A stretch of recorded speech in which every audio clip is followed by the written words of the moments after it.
And welcome back to the Short Time Wrestling Podcast. News, reviews, previews, and interviews with all the notable names and things you need to know in wrestling. I'm Jason Bryant, back again today, joined by Tanner McHugh, the assistant wrestling coach at Ohio Wesleyan University, a Division III school in Delaware, Ohio. But some of you that are in the wrestling creator space, or those of you that have been digging on YouTube for years, may actually know this guy by his actual not coaching name, as he's had to brand it as True Tan Wrestle. From it's derived from his name. But Tanner, first of all, welcome to the program, and how have things been going for you in the Battling Bishops this season? They've been going pretty good. Once again, thanks for having me, man. This is exciting stuff, but it's going good. We're having a fun year. We're a young program, only 6 years in, so I'm happy just to be a part of it, and it's been fun. We have a lot of young guys that put a lot of work in the season, so sophomore, juniors, off season, and it's really showing. They're just battling out there and having fun, and hopefully to crack our first national qualifier this year in program history. So we're just having fun with it, getting ready for regionals coming up here in like a week and a half. So busy time over here. Before we get into what we're the main part of what we're talking about today, you're working on a documentary that you'll be releasing the week of the NCAA Division I championships. But we're going to back it up to find out a little bit about who Tanner McHugh is, and maybe a little bit about where did True Tan Wrestle come from. But first thing off, you're a Pennsylvania guy. Wrestled at Tamaqua, as you told me when I lived in PA. I wasn't quite familiar with that. That's New Ringgold, just kind of between Allentown, Wilkes-Barre, and Pottsville, if my geography is correct. Yeah, right there on the edge of District 3. Now, I don't know if you can actually say this or not, considering the religious inflection of your school, but Pottsville. So, you a Lager fan by chance? Yeah, no. I have a funny story about that actually. So, answer your question, yes, but so my fiance. So when I went to college, you can assume we do some things in college when we're not on the wrestling mat and picking our times. But my one buddy had like a Yingling, and I had no idea. Like I thought that was just my part of PA. Like I didn't realize they were out in Ohio. I wrestled at Baldwin Wallace up in Cleveland, so I was like, oh wow. And then a couple years go by, me and my fiance at college, and she's a huge Yingling fan, like their whole family. And I'm like, man, I had no idea. And so then I take her back home, and I've never been to the brewery. My whole time being that close to Pottsville, I've never been to the brewery. And yeah, she was like, we gotta go. So my first time actually going was like 20 years in, finally got to go 22-ish years in, finally got to go to the brewery and do the tour and everything. And I highly recommend it if anyone's in the area. But yeah, no, I'm a lager fan.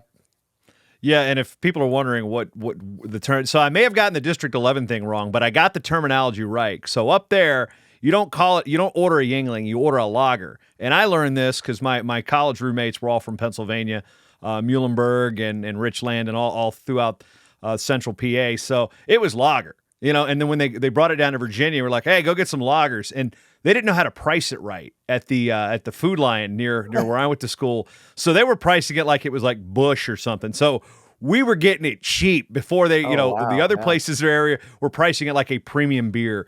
And I'm like, well, yeah, it's lager, it's good. So yeah, so I've when I see Pottsville, that's the one thing. It's like, yeah, cool. I've even got a Yingling tacker here in the Speakeasy because when I go out east, and the thing is, it's key. If you're in Florida, don't buy it because it's Tampa water. It doesn't taste the same as the old Pennsylvania well water. But as moving away from this is a beer discussion. I could talk out forever, but we're talking about wrestling. You were a 2-time place winner in AA in Pennsylvania, and looking at some of your brackets, I found it kind of interesting on who's wrestling, who's done with their careers, and who is still wrestling and who is coaching. One of the guys that you wrestled at the state tournament, who was only a year behind you, but you are in your second year of coaching, he is still wrestling in college, Cole Matthews. So when you look at this thing, you're like, how are these people still wrestling? Yeah, no, I think about that all the time. What's funny is so like that junior and senior year, I wrestled a lot of freshmen that you could kind of tell were going to be like really good. Like Clayton Ulrey for Lower Dolphin wrestles at Virginia Tech now, and stuff. And I always thought like, all right, I got these tough freshman wins, which at the time you get mad at. You're an upperclassman, but you're like, these kids are probably going to go D1. So I always thought like these dudes I beat were going to go on to be pretty good. And I'm still holding on that one of them's going to All-American, and I can be like, hey, I beat that dude. But My fiance always makes fun of me because when D1s rolls around, like guys like Cole Matthews, Spencer Lee 5 me in freestyle. I wrestled Evan Wick. The list goes on and on of some of these greats in the sport. And whenever Cole wrestles, I always tap my fiance and she rolls her eyes and goes, she already knows what's coming. Like, he teched me at the state tournament. So it's just crazy because these guys in the D1 level, they can redshirt a lot easier than us on the D3 level. We basically can on the D3 level. And there's medical redshirts that are a lot easier for them. And then the COVID year just messed everything up. So, I mean, I still root for the guy. It's awesome, but it is crazy. I'm in my second year coaching. This dude's got one more year. But no, it's awesome, man. I love seeing it for sure, but wild stuff. Yeah, and looking at some of the brackets, the discussions about the top wrestling states always seems to generate a lot of discussion. I am of the opinion that Pennsylvania is the best high school wrestling state in the country. I know our friends in Illinois will look at the Fargo numbers and say, hey, because Illinois is a very good high school wrestling state, California. But when you look at, wrestle at the Giant Center, and, even if it's double, it's even funny that the AAA guys in Pennsylvania will dog the double A. It's double A. Like, bro, there's like some really good wrestling in there. But we look at your double A. I mean, we mentioned Cole Matthews. Brian Courtney wrestled at University of Virginia. You wrestled him in the quarterfinals. And in your career to place, you had to wrestle in the blood round 2 times. What's that like? What's the pressure like that for a guy to, in a rugged wrestling state like Pennsylvania? Is like, I've got to win this to place because even though you place 8, these are some deep brackets. Just getting to the PA states is a chore. Yeah, it was especially out of like District 11 when I was there was really, really, I mean, it still is. It was really, really tough. And my junior year, so I was, I think, regional alternate and then state alternate freshman, sophomore year, how it went. And then I mean, you know how it is. Like, if you come out of your district as a 4, you're going to have like a pretty tough draw going forward in the postseason. So I knew I was just going to have a tough draw at that regional and made it out as the 6th. They take top 6. So, and it's kind of funny because I looked like 2 days before the state tournament. I looked because the year before was the first time they extended the brackets at Pennsylvania to 20 instead of 16. And I looked at all the guys who got that extra spot. So like the places that only took top 3, the 4th place guy now, and then the 6th place guy now. And all of them went 0-2 the year prior. So I was like, oh man, like I remember I was telling my buddies, I was like, guys, if I place in this bracket, like, I don't even care. Like, I'm going to be smiling even if it's at 8th place, because my junior year, there was, I think, 3 returning state champs, and the guy who won it wasn't even one of them, Brian Courtney, who was just on a mission that year. So it was wild. That first year I was beyond nervous. I don't like to tell people that. And in high school, I always thought if I didn't get a warm up, like I wasn't going to be able to perform. And I didn't even get a match before that. The kid didn't make weight. So like I won a match, got beat up by Matthews, got a forfeit that next day, and then had to wrestle in the blood round at the Giant Center that I've never done before and didn't have a really good warm up. And I was just like so nervous, but I don't know what just came into me. I kind of just sucked it up and went out there, and it was an awesome experience. I actually beat the guy who won our district and regional, which was crazy. Like, we never wrestled in the whole process, and just wrestled really well. And it was a fun experience, but man, it was nerve wracking. And then that second time, I think I just, in the back of my mind, I mean, when I went the same weight as Brian Courtney, I think the thought was, we're going to fight that guy tooth and nail, and he beat me up. But the thought was like, I'm second best at the weight. And overall I took 6, so that didn't come to fruition. But that year I just had the experience. So I was like, I don't really care what round it is. I'm just going to keep battling and trying to win. So, but man, it's crazy. That blood round of 12 there, NCAAs is just, I don't know. I think it's one of the best rounds ever. It might even beat some of like the quarterfinal matches at times. But yeah, it's a good time. Fun to look back. And looking at your decision to go Division III, part of Pennsylvania, I mean, there's no shortage of wrestling opportunities in PA. We look at some of the guys that you beat your senior year. Colton Babcock went and wrestled Division II at Shippensburg, and then Tyler Alberts wrestled at Seton Hill and at Wheeling. So the Division II opportunity is pretty prevalent in Pennsylvania, as well as Division III. Why did you head to Ohio? What made you choose Baldwin Wallace? Yeah, that's kind of and sorry, man, I can kind of ramble, so sorry about that. I'm starting to notice, but anyway, I don't know. I had a lot of friends that went D1. I trained at Dark Knights a lot, and then had a lot of friends locally that went D1. And that's when I started to notice that like going D1 and at the time was just you gotta be all in on it. And just to be honest, like at the time, like I cut so much weight in high school, like I didn't even know if I could do it another 4 years. And then I had some friends that went D3 and had really good experiences. And then D2 wise, oddly enough, I didn't get a lot of D2 like looks. Weirdly enough, my dad still brings that up, and I always say, Dad, it's like not that big of a deal. Like it all worked out really well. But yeah, so I was getting looked by like Hofstra, Bloomsbury. I know I talked to a lot, the D1 level. And then D3 wise, after I placed that first year, it was kind of overwhelming.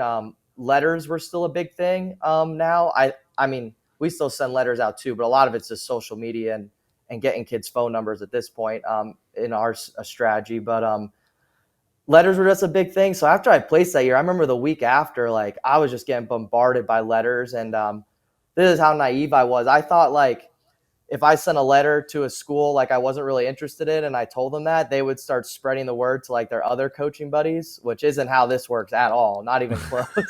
So I actually got a call from a school in Iowa, and I remember talking to my dad, and he was just like, do you really want to go that far? Like I knew I kind of wanted to get a little further away from home, like 3 to 5 hour range. So I looked at a lot of East Coast stuff, Pennsylvania stuff too. And then Baldwin Wallace was 5.5 hours. And oddly enough, right after that Iowa phone call, like the day before, I sent my letter back to BW, and the rest was kind of history. It's kind of crazy. If I would have got that BW letter like any amount of days later, I never would have even filled it out, never would have got recruited probably by them. And I don't know, things just kind of clicked. They were just really professional at the time.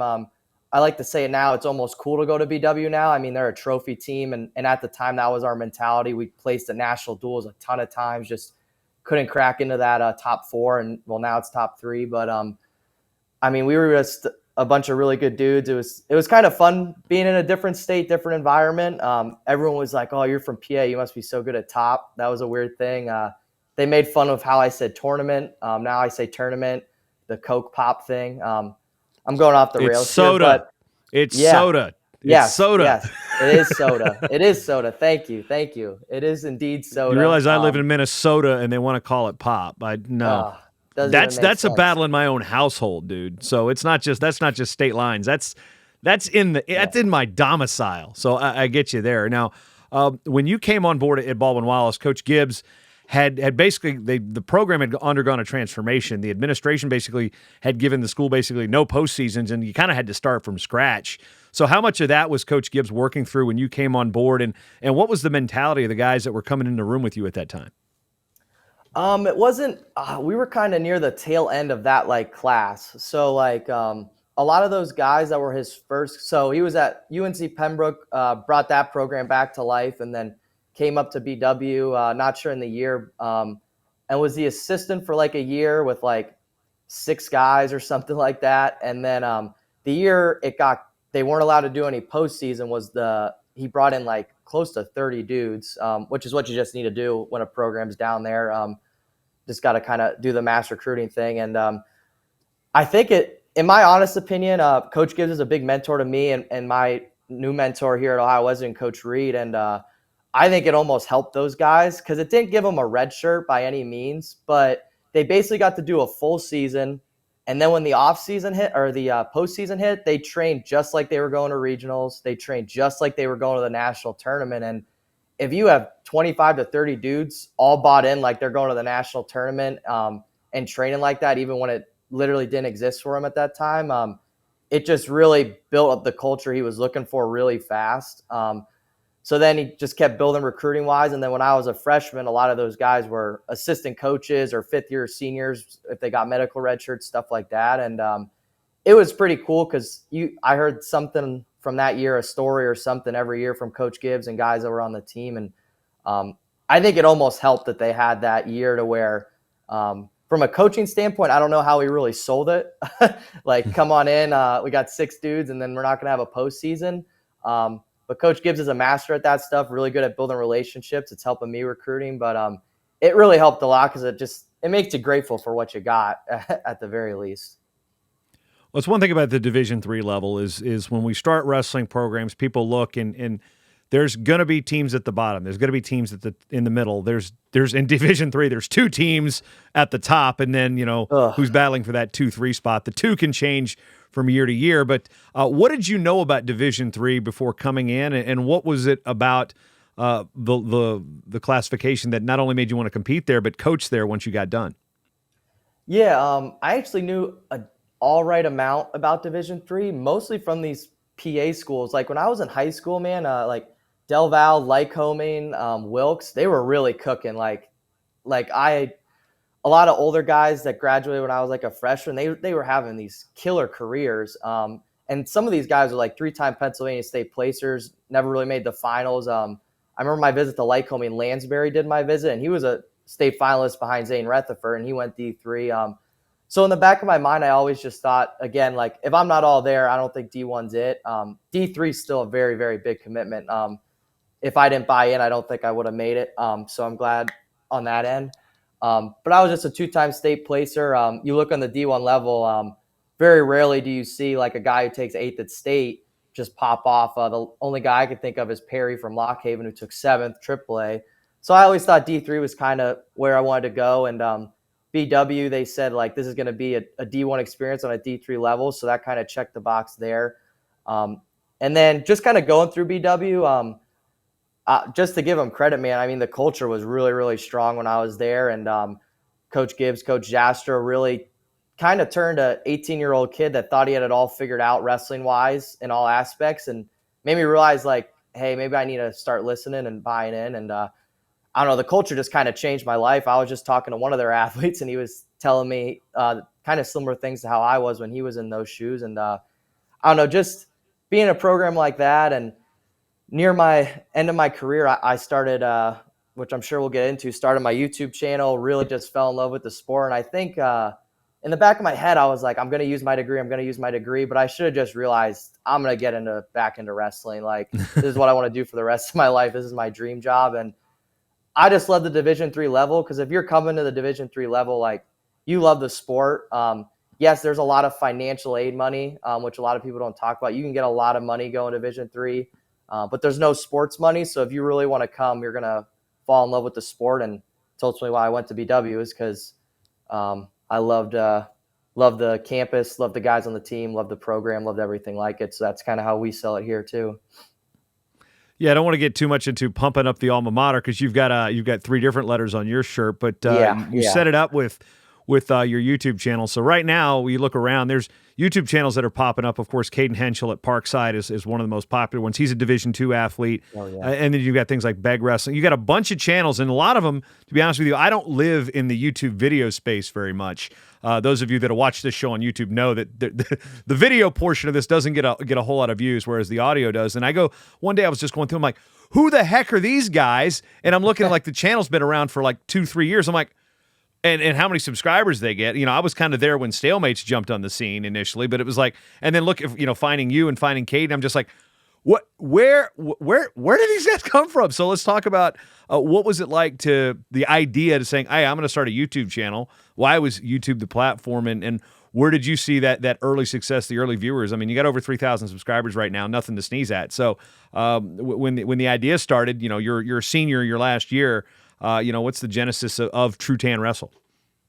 Yeah, it was kind of weird. When I was young, I always made like little movies with my friends. Actually, in one of my videos, I kind of just go in depth of who I am for my fans, and I watched one of the old ones, and they're pretty bad. But looking back on it, it's kind of like wrestling with a career. Like, it's not really the thing, like the matches and stuff that you remember. It's the van rides, the bus rides. It's the moments with your friends and all the hardships that come together to just make something pretty cool. So I did all of that, and I was really big into movie reviews. I still kind of am a little bit. I think those videos get kind of negative anymore. Like, the ones that get the big views are always about a terrible movie. So I try not to be a negative person. So not as much anymore. But when I was a kid, I don't know why, I just love that stuff. So I always thought, like, I'm going to be the next big movie reviewer on YouTube. And yeah. And then once I got to college, like, you just get so busy with classes and everything. And I always tried, like, I remember, like, I picked a movie and was going to do it and then start doing it as a little hobby. And just whenever I would get through either the writing process or the editing process, like I never felt that love like I did when I was a kid or in high school and stuff. So I always just stopped halfway through projects. And then, like I said, that 5th year for me, like I just really loved wrestling. Like I always loved NCAAs, but there was just something different. Honestly, that COVID year kind of saved me because I was starting to feel a little bit of burnout, and it forced me to get away from wrestling. And then when D1s came back, dude, it was all duels, which I won't get into that debate, but all duels sometimes is the way to go, man. Like they're just so entertaining. And I had a roommate who talked a lot of wrestling, but there was always these things in my head where I was like, well, no one's talking about this, no one's talking about that. And then there was another YouTube channel that did basically my style of video, but for football.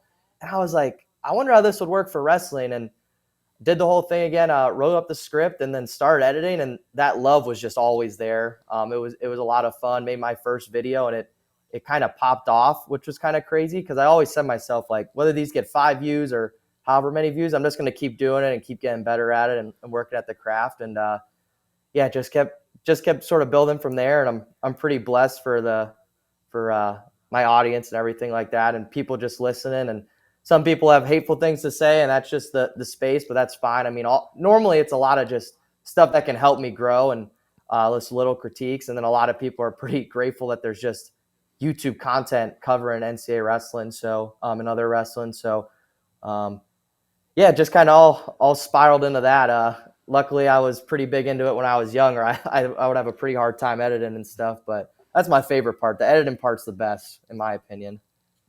Yeah, getting into the weeds on that a little bit. What programs do you use? A lot of people do stuff. I avoid TikTok. Like I cannot. I'm too old for that. Like I'm in my 40s. Like I look at it and I tried to do it for like wrestling shirt a day in May one year, and it was okay. And then I was like, all right, let me install it again. And then the first person I see that popped up on my feed was like, Rich Bender, the executive director of USA Wrestling. His senior in high school daughter was the first account that popped up. I'm like, delete. I do not need to be on this app. So we get there. But so like video editing, like a lot of stuff people do on their phone. I use Premiere. I've used iMovie. I go back to Final Cut. So I use a lot of those editing things when I did a lot of video. But what's it like for you as a content creator these days as far as the editing process? Yeah, so I actually use this editing software called Filmora Pro.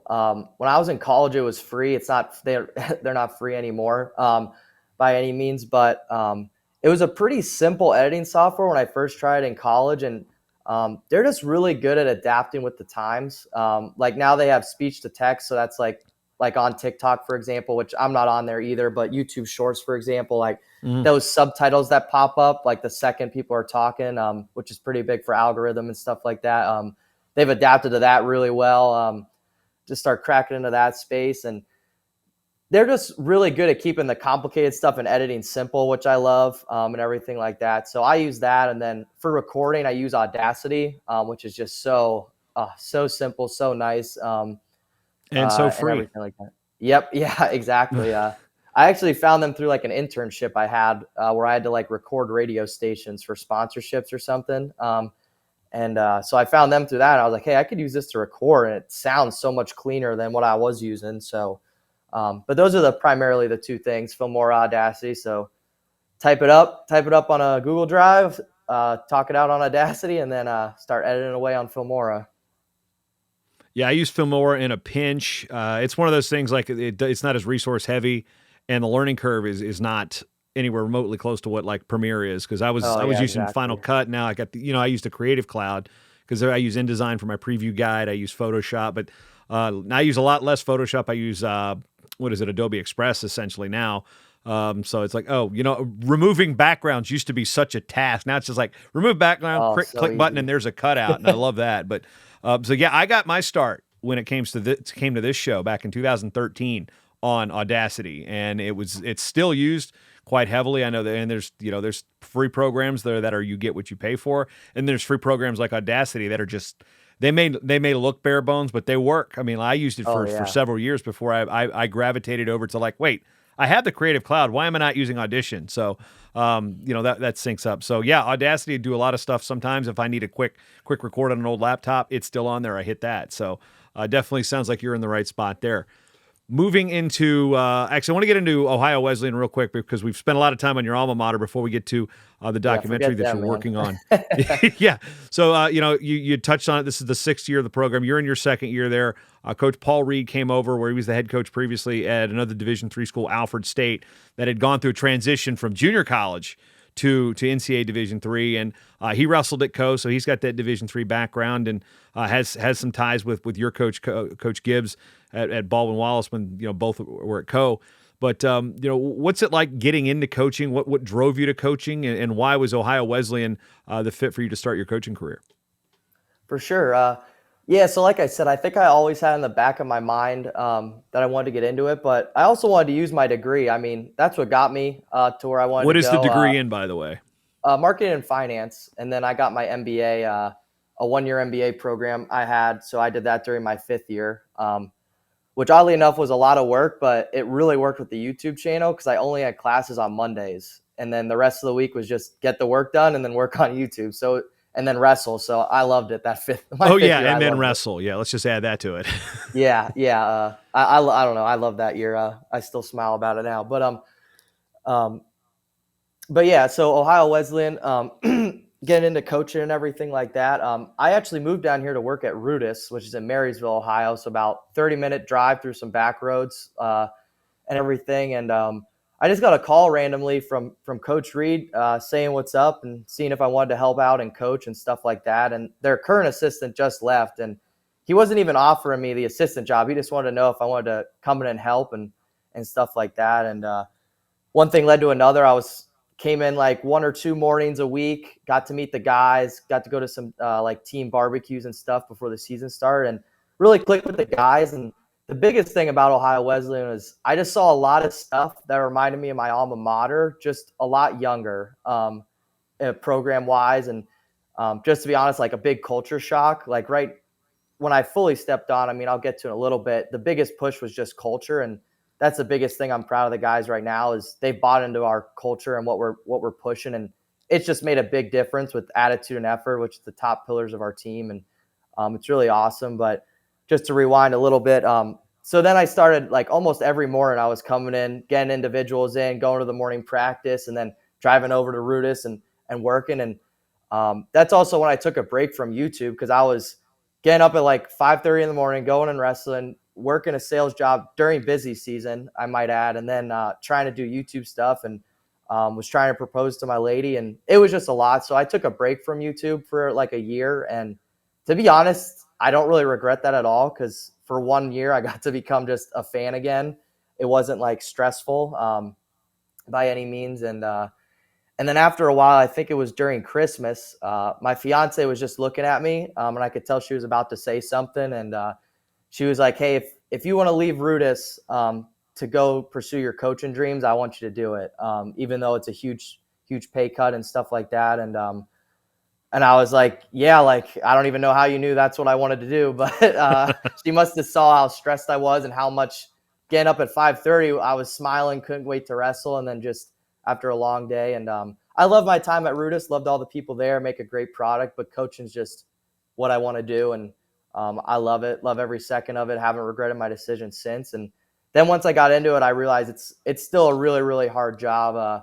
Recruiting's nonstop, trying to develop guys nonstop and just keeping guys believing in themselves. But no, I really love it and very grateful to be here and hopefully be here for a lot more years. Cause like I said, I just see something really, really special in Ohio Wesleyan.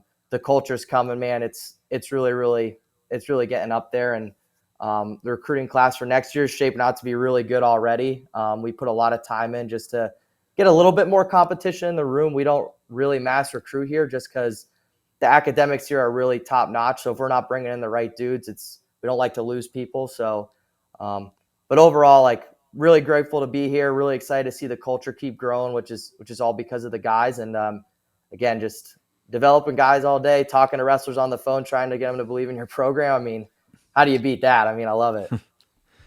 Yeah, and with Ohio Wesleyan, Division III wrestling in Ohio, there's a lot of competition, and it's a deep wrestling state. So it's not just okay, we got to get guys in. You came over, from Ohio, from Pennsylvania. But you look at the programs you'll be recruiting against. Of course, your alma mater, which you rave about. But then you got John Carroll's got a strong tradition. Mount Union's got a strong tradition. Ron Beechler's an institution at Ohio Northern, and then you've got programs that are coming from the ether, rising up. Wilmington got its first win in like a decade and change this year. Chris Bassford trying to bring that program back from the dead, and you've got the competitive situation recruiting against other schools, and then you've got the D2s, D1s in Ohio, but you also have a situation where you guys don't have that alumni base where the guys that wrestled at BW or Mount Union that are in the high school situation, yeah, I wrestled here, go here. How hard is it to recruit in a place that doesn't really have any type of alumni base and put that marketing degree to work to sell the program? And sometimes you have to get over that faith-based element for some case, because people see Wesley in the name. You're like, oh, am I going to be going to church all the time? They have these preconceived notions about what a faith-based institution is. With a name like, Ohio Wesleyan, you're going to have to approach that as well. So how have you had tried to tackle those challenges with Coach Reed? Yeah, for sure. The alumni thing is definitely the hardest thing to get around. Like, to be honest with you, I tell recruits straight up when they're looking at like the Ohio Northerns, Baldwin Wallaces. We're in the same conference with Wabash, so we get a couple of those kids too. I say I love it, man. Like, I say that straight too. I'm like, I love the competition. I know if you're looking at that program, you want to win, and I'll tell you what, man, our culture's starting to rival theirs, and now it's just knocking down the next couple dominoes, and it takes time. But so I love that part of it. But the alumni part is hard. I know we lost a couple guys just because there's BW alumni coaches all throughout high schools, and it's hard when they're preaching the school you're going up against every single day. But it will come. It will come. Which just keep battling, keep finding the right kids, right fits for the program, and it will be all right, and everything like that. And then the religious side of it, we're actually we were affiliated with the Protestant religion, but for some reason that fell off like before Coach Reed was even here. Not really sure why. So for anyone listening, we're not like, if you're religious based, you can find anything here and be pretty faith-based with it. But if you're not, that's not a worry either. It's not like crazy or anything here by any means. I don't want to be disrespectful or anything, but it's not like, I won't even name some schools, but it's, yeah. So whatever your faith is, it's easy to find it here, which is a plus. Now, working before we get last thing before we get into the general point of our discussion today is, what's it been like working with Coach Reed? What does he bring to the table for you as a young coach and for him as a mentor? Oh no, it's awesome. We click really well.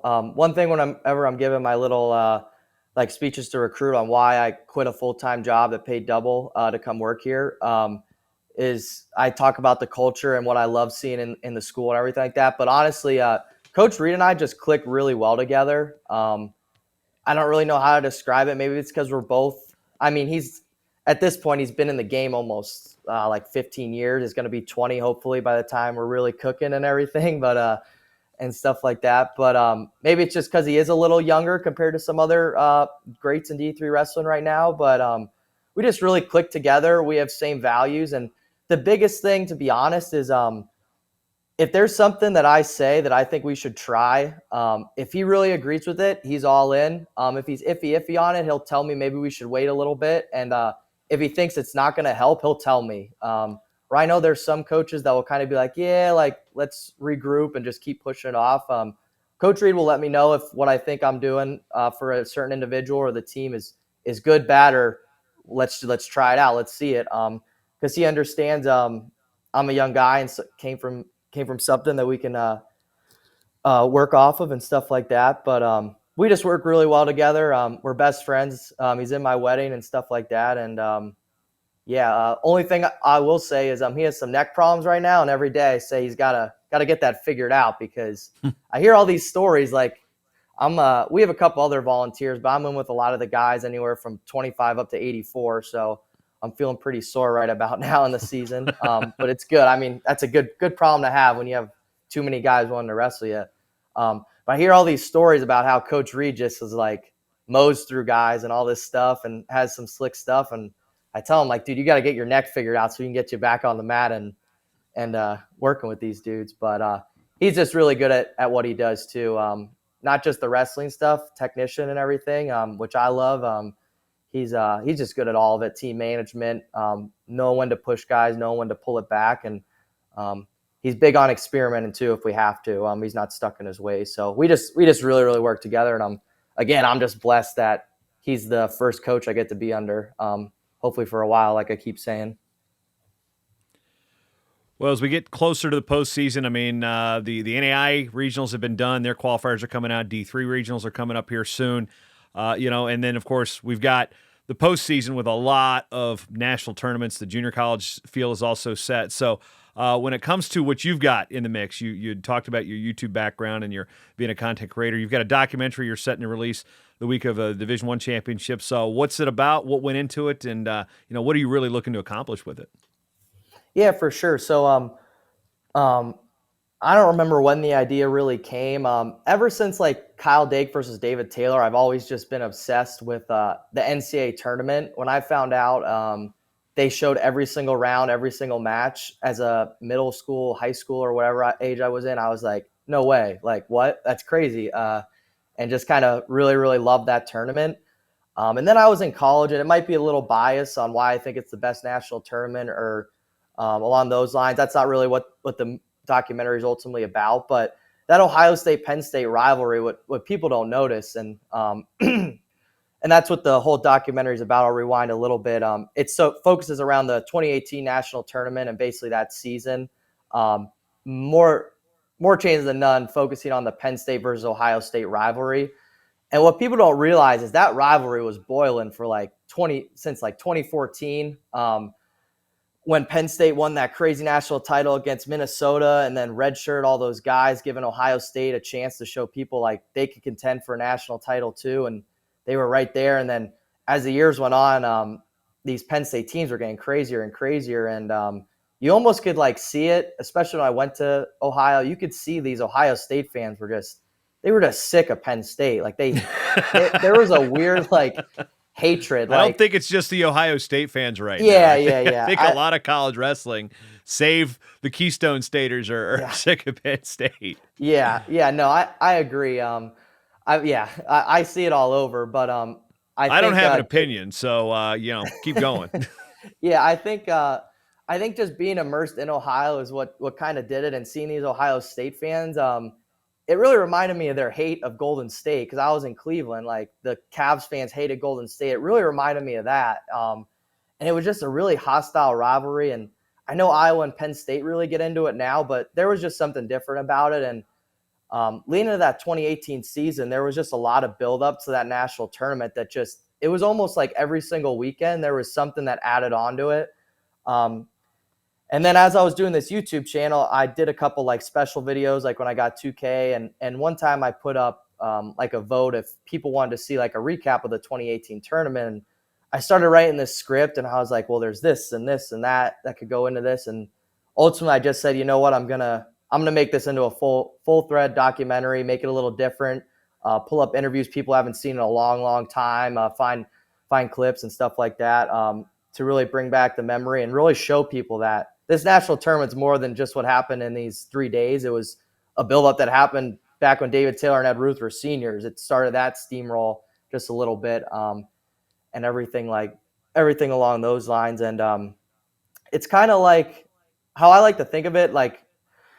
I'm sure a lot of people have seen The Last Dance. It's sort of like that. So it will cover 2018, give an intro to that, and then it will kind of rewind to 2014.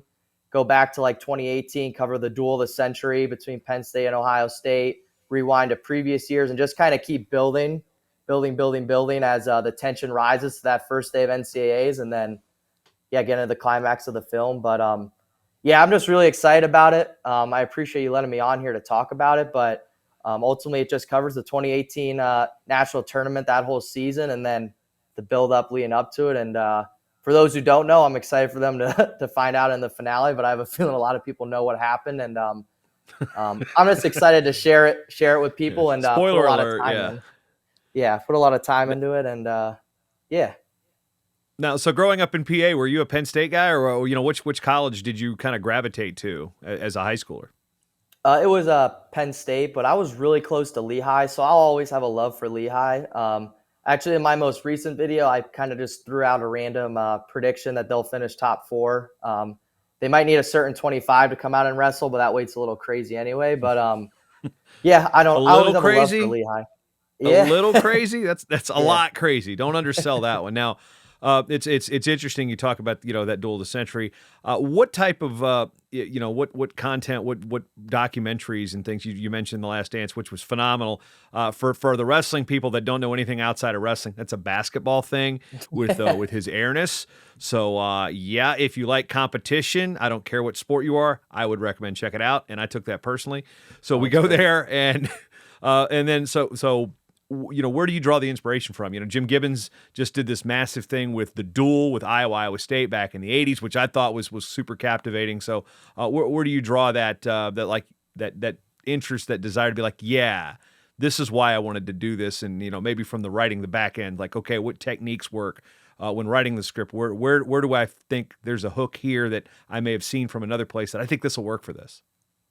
Yeah, for sure. Like I said, The Last Dance was just a big one. I think how they did that was really, really great. How it was, because whenever I watch documentaries, I criticize like a few wrestling documentaries that come out. Like I'm a really big, I love Keeper of the Flame, because in my mind, I don't think you should really do a documentary until like a couple years have passed from that event. And I get like you need clicks. I understand that part of it. But like, I hate when like a guy does really well, like at the Senior Open, and then all of a sudden there's like a documentary about him, and I'm like, man, his career's not even close to being over or something. Like, so I always love when documentaries come in, explain the topic. So a lot of 30 for 30s do this. Like Keeper of the Flame is really good at it, and it will kind of describe something, and then it will rewind to like a specific year and just sort of build everything up and give a little context. And then it kind of jumps back into the present time of the documentary, the year they're highlighting. So, for example, mine, 2018. And yeah, so Keeper of the Flame, I've seen probably about 100 times. So that's a big one. Last Dance, the structure of it is probably a big inspiration, just how that rolled. And then ultimately just my love for the NCAA tournament. Since I've been watching it, really being a fan of it, at least, that 2018 tournament was just insane. Doing research for this, like in the script, I remember just writing down some statistics. For example, like Ohio State's first round in the 2018 tournament, you read that to anyone and you're like, there's no way they're losing. Like, it's because Penn State really didn't have that great of a round compared to past. Their big guns did their things, but guys they needed to win, like Nick Lee, got pinned, for example. And Ohio State went 10 for 10 with bonus points left and right from their big guns. And it was just like, I remember being getting ready to go to class, just watching that round end and being like, man, like there's not a chance like Penn State can come back from this. And I don't know, like it's crazy. It's a wild ride. And go figure, it was an Ohio guy that kind of helped take the wheels off of that one for Ohio State too. And he didn't go to Ohio State. He went to some school in Kent, Yeah, exactly. No one saw that coming. Yeah. And that's another thing with the 2018 tournament. It's primarily about that Penn State-Ohio State rivalry in my documentary. I shine a little light, but if you even go deeper, I mean, Yanni and Spencer Lee both started their freshman years that year. The Kyle Cannell story, I mean, was insane, like you alluded to. Like, there was just a lot that went into that tournament that really just steamrolled and kept getting more special and special. And if you look at some of the Penn State guys and even Ohio State guys, they're doing great things now on the senior level, or fighting even. So, yeah, it was just a special tournament in my opinion, and I'm sure there'll be more to come. Well, and also, the piece the Big Ten Network did on Anthony Cassar last week, that's out there. So this actually gives your doc a little bit more of a pop. You're like, yeah, I remember that, because I remember walking around, because that was when the Super Bowl was up here in Minnesota, and I had gotten media credentials for the media week. So leading up to it, I'm interviewing NFL players at, the media center was at the Mall of America, on who they had, Penn State or Ohio State. It was, one of those like, what's this guy doing asking wrestling questions? Well, that's what that week is for. Just get all the goofy stuff out. Yeah. And then I remember walking through the Mall of America, seeing a guy wearing a Penn State wrestling hoodie. And when I see wrestling shirts, I'm that guy that's like, okay, find a way to start a conversation, because I'll talk wrestling with anybody. He's like, hey, who do you got this weekend? Big one. He's like, I don't know. I think the Eagles. I'm like, no. Penn State-Ohio State. He's like, oh, come on. We don't want to have this. We don't have that. The couple guys were out, and I'm like, I don't know. I think Penn State's got him. He's like, you're crazy. This is a Penn State guy telling me you're crazy. Because I had a hunch they were still going to come out and win that thing. But I just remember that Super Bowl. Like, I remember Steve Belichick from the Patriots, Bill's son, one of the defensive coaches, is just like looking at me like, get away from me. So I'm glad you kind of capture it, because it didn't seem like the Super Bowl that year was up to it. But that's a duel. Again, back to the point I was making here, is like, that's one that I remember, because even some of the Penn State faithful weren't even thinking that could happen. And then Anthony Cassar comes out and does what? Yeah. And it's like, what a crazy, his side story also adds a little bit more context to it, even though, you've got other stuff that you're working on. So, lastly, as we move forward, I also guess this next question, you grew up a Penn State, Lehigh guy. Did you move into, are you now an Ohio State guy, or you got to say that because you live in Ohio now? No, not a chance, man. I was wondering, you set that up. You had me kind of wondering there for a minute. Yeah, no. And one thing I just thought about too is with the documentary, and then I'll kind of talk a little bit about your question. I mean, I kind of answered already, but the documentary, right. I mean, there's going to be points where people probably think I'm a little biased, but ultimately I really just try to show just how great the tournament was, not really because one team won over the other or this person won over that, just because you don't see spectacles that happen at the 2018 tournament all the time, in my opinion. So hopefully people come away thinking it's unbiased, but I'm sure people won't. One thing I will say, Ohio State football, not a chance. Never will I be an Ohio State football fan. Yeah, I'm surrounded by them all the time and can't really stand them. I'll say that right now. But not part of your recruiting pitch. We'll cut this part out when you're selling it to the. You go into a recruit's house, you see a Buckeye flag, you're like, well, this is a wasted trip. Yeah, no, we get a lot of those. I could swallow my tongue then. But Ohio State wrestling. I mean, for a good bit there, they had a lot of PA dudes. And I kind of learned that from my dad. Like, yeah, we love Penn State and Lehigh, don't get me wrong. But if a Pennsylvania guy's doing well on the national scene, we're rooting for him. I mean, I trained with Sammy Sasso at a couple practices at Dark Nights and stuff like that. And so heart goes out to him and everything. It seems like he's doing pretty dang good for what happened and stuff like that. And we go to the Cavelli Center a lot. My fiance's dad has season tickets, so we go there a lot. And that environment's pretty dang awesome. I'm not an Ohio State fan, but I love good wrestling. Yeah, I guess I'm like this a little bit with wrestling, but it's got to be a PA guy, I guess. Yeah, I've looked at the Cavelli Center. I haven't been there yet, and it seems like that place, the way they have it set up for wrestling, just seems perfect. It's almost 5,000. Yeah. It's intimate. It's got a great buzz about. I mean, you can even see that through the television screen. So, I mean, what's it like being there? Yeah, a perfect story to describe it is we had really good seats this year. We were kind of right by the Ohio State tunnel, but so obviously my father-in-law has the season tickets, so and his buddies want to come. So like last year, it was Penn State-Ohio State, so we got our own tickets and we got standing room. It's so cool in there. Like even if you have standing room tickets, it feels like you're just right there on the mat. It's not like you have to squint to see anything. Like no matter where you sit in the arena, it feels like you're going to get the same view, same experience, and they put on a really good show too. So I just love it. They put on a great show, and it really shows that they love wrestling there. So it's awesome. Whenever you get the chance, you got to try it. It's awesome.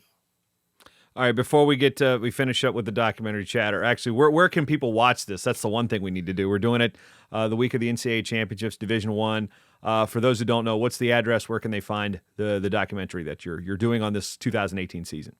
For sure. It will be completely free on YouTube, right on the True Tan Wrestling channel.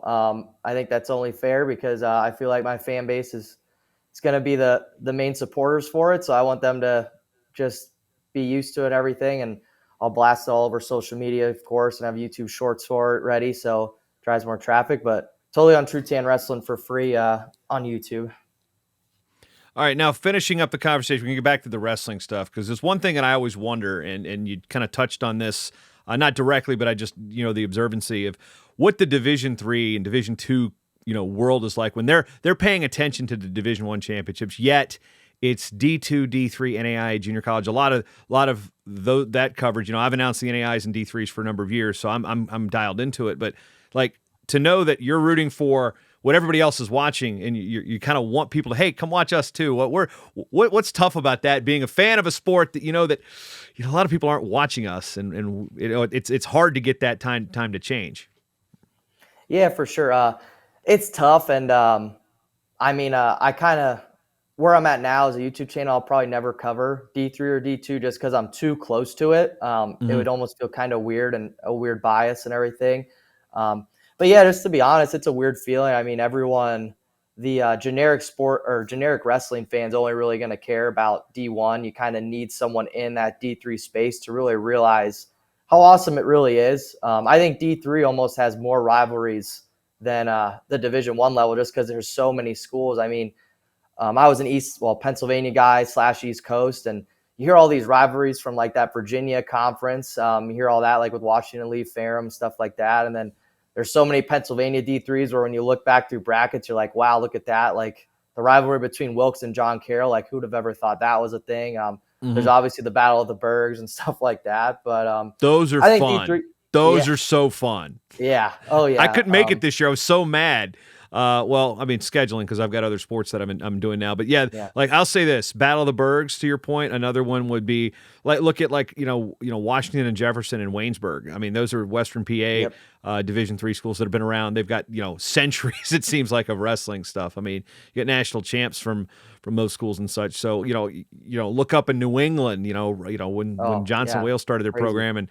Johnson Wales, Rhode Island College, Roger Williams, all in there in Rhode Island. I mean, it's crazy, and there's pockets of it everywhere. So, in Ohio, you've got, especially you see a lot with football. Here in Minnesota, it was the Tommy Johnny game for a long time. Now that St. Thomas is moving to Division I in all sports, it doesn't happen anymore. But yeah, those D3 rivalries, it's one of those things that as a sports fan, I would highly recommend checking out because even if you have no tie to whatever particular rivalry is, like Lafayette and Lehigh would be a good example. If you've got no tie to those two schools, go to one of those matches, or whether it be a soccer game, a football game, basketball game. When those schools meet up, it's like, it is a cat fight. Oh yeah, it's awesome. And one thing we get a couple kids that not everyone's into wrestling and follows every single division as much as like you or I or something like that, but we get recruits that are just like, hey man, like what is the difference between D1, D2, D3, NAI? Like some kids just don't really know. They're kind of just in their own world and focusing on high school and their divisions, and they aren't the biggest fans of watching the highest level of sport, which is fine, and stuff like that. And what we always preach at Ohio Wesleyan, it's kind of goes with it, is we're just kind of a wrestling program, and what I'm getting at that is there's Division III wrestlers that can very much compete at all three levels, and they're just picking a school that's the best fit for them. So I think more times out of none, there's a lot of D3 athletes that could go other divisions. They just pick that institution because it's the best fit for them. And when you have a lot of athletes like that, you get a lot of dudes who are really, really awesome at the sport. And if you go to the Division III national tournament, you get a lot of the same feels as the D1 national tournament. There's first round upsets. I'd argue there's more number one seeds that go down.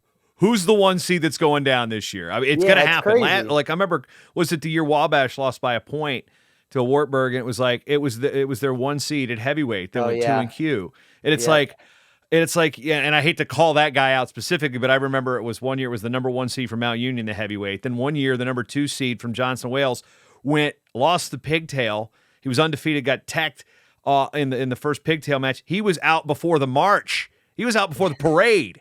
And one year, it's like we've got the 1 seed gets beaten. It was in Cleveland. It was the 1 seed gets beat in the first round. The next match, the 1 seed at the next weight gets beat. It's like that happened the first 10 minutes. So, you don't have to, if you've heard me well enough, I'm going to sell the Division III tournament because it's freaking crazy. NAI is getting to that point too. But like it's just so much fun. And now it's got to be nerve wracking as a coach, but. Looking to get you guys your first qualifier this year, going into the regionals, for those that don't know about the Division III and where you guys are situated, what's the prospectus for your postseason as far as, guys with chances to go to regionals? What are you looking forward to and to getting guys to go to lacrosse this year? Yeah, for those who don't know, I mean, we're a young program and we've never had a national qualifier yet, but every year, if you look back, we've just gotten better and better, which at this level, if you see that, a program's doing something right. And especially this year, we really bought into the culture. I think we were out of our regional, we had 21, 22 teams. And I think we were always finishing like 19th through 18th the first 3 years. Then COVID happened, having a really good regional qualifier or a regional placer under Coach Reed. And then this past year, we finished top 10 in our regional, which there's some really, really tough teams to be finishing top 10. At 3 regional placers. One was a freshman. One guy ended his season as our first ever multiple-time regional placer, and then a sophomore who's really young and looking to crack to lacrosse this season and everything like that. But we just got a really young team of guys who put a lot of time in the off season. And right now it's just getting those guys healthy. One adjustment we're going to be making moving forward is just last year we were a young team, so we had a lot of dudes who competed a lot, like at a lot of competitions, but didn't get a lot of matches just because they were young and inexperienced. Like one of our best freshmen, there were some tournaments he just went 0-2 at and looked great. It's just kind of weird how that falls sometimes. And this year he's placed on every single tournament, but he's also getting a little dinged up more just because his match count got so high. So we're just making those adjustments moving forward. But we're looking to get higher than 10th place. I know coming into the season, our guys had a lot of really, really high goals, and some of our guys are just going to have to outperform their seed, and we fully believe they can do it. And just based on the practice yesterday, I think they're just ready, man. Last year, I think expectations were pretty low, if I'm being honest, for the program. And when we were young, it's fine. But like the guys that were good just put a lot of pressure on themselves. And those same guys, like the expectations are a lot higher. Like everyone's like, let's see if this was, in my mind, I'm like, people are probably seeing like, oh, was this a fluke last year? Like, how did Ohio Wesleyan do what they did, taking top 10 in this tough regional? And the guys who were nervous last year are just ready to go. They've been there. They're ready to compete, and they want to make history for us. And, just bring home hardware, not just from the regional tournament, but also nationals. So it's just fun. And at the end of the day, if we don't do what we went out to, I know the guys put in a great work, and we're going to keep getting better, and it will be all right. We'll be okay as a program. So, I could go, I know I can ramble, but about Ohio Wesleyan and our culture, man, I could go on forever, but yeah. Information on Ohio Wesleyan, battlingbishops.com. You can get information there about Coach Reed and Coach McHugh, what's going on. The NCAA Division III Central Regional is at Ohio Northern this year, March 1st and 2nd. Top 3 in the region qualify, 18-man brackets in Division II and Division III. In case you're unaware, True Tan Wrestling at YouTube. Check it out, the documentary coming up on the 2018 Ohio State-Penn State rivalry. Tanner, been good catching up, good talking, and good understanding where the genesis of True Tan Wrestling came from and your individual wrestling and coaching journey. For sure. Thanks for having me, and just appreciate it. All right, that's all we got for the Short Time Wrestling Podcast today. As always, I'd like to thank you for spending your time with me, because you've always got time for Short Time.